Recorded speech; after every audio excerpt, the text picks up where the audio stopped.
The Planning Commission has repeatedly emphasized in its 10th Plan Report the importance of ensuring that the backward classes get adequate benefit from the general progress and that the special programs financed from plan provision should not be used as substitute for the measures necessary to enable these classes to get due advantage from the general progress.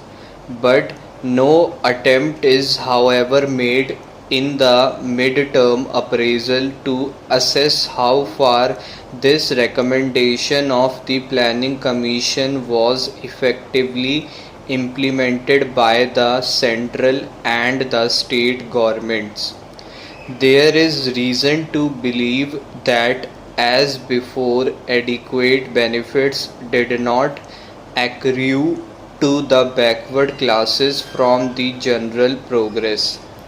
No doubt some significant progress has been made in the field of education, but here too shortfalls are very glaring.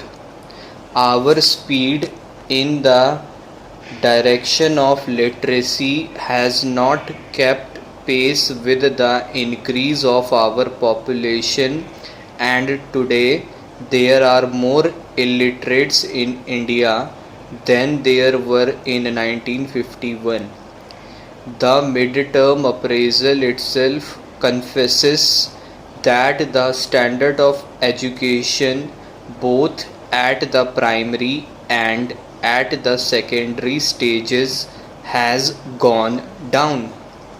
There has been no improvement so far as the discipline of students is concerned.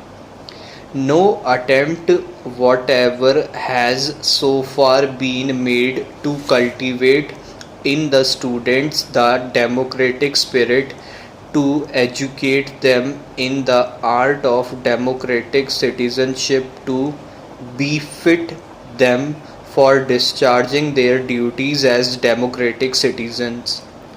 Despite the recommendations of the Radha Krishna University Education Commission and of the Mudaliar Secondary Education Commission, the social ideals of education are yet to be determined by this government, and attempts are yet to be made to reorientate our educational system on the basis of those social ideals. The directive principles of state policy required that by January 1961, provision for free and compulsory education for all children up to the age of 14 was to be made by the state. I do not know if even by the end of 11th 5-year plan it would be possible for us to provide free and compulsory education to all children up to the age of 14. It is but obvious that in the last 2 years we have not made any significant progress in achieving the social objectives of the Constitution laid down in the directive principles. It might be maintained that I have enlarged the scope of these special objectives. The Planning Commission had no business to limit the scope of the social objectives of the Constitution. It has only to implement the directives for the state. Secondly, I wish to point out that in the 10th 5-year plan, special attention was invited to three objectives.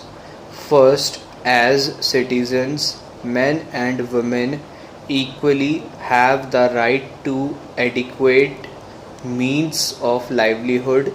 Second, the ownership and control of the material resource of the community are so distributed as best to subserve the common good. And third, the operation of the economic system does not result in the concentration of wealth and means of production to the common detriment. I beg to submit, Madam, that no progress whatever has been made even in regard to these three social objectives chosen by the Planning Commission for its special consideration in the 10th Five-Year Plan report. Madam, I may point out that the directive principles of state policy also require the state to pay special attention to the promotion of cottage and rural industries, and even in the 10th Five-Year Plan report, considerable stress was laid on this matter. But have we really made any significant achievement even in this matter? The mid-term appraisal confesses that there has been a certain decline in the production of gur and khandsari and vegetable oils. In great many other village industries, relatively a marginal increase is reported. The production of handloom cloth and khadi no doubt showed a sizable increase, but at the same time, production is estimated to fall short of the planned target at the end of the sixth plan period by about 100 to 150 million meters in the case of handloom cloth and 50 to 60 million meters in the case of khadi.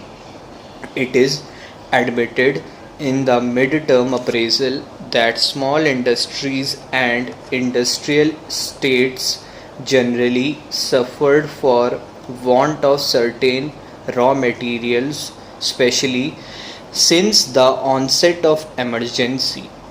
I beg to submit, Madam, that while our government claims to be imbued with the spirit of Mahatma Gandhi, the father of the nation, and claims to stand for the promotion of small scale industries, cottage and rural industries as required by the father of the nation, this government is according step motherly treatment to the cottage and rural industries as well as to other small scale industries.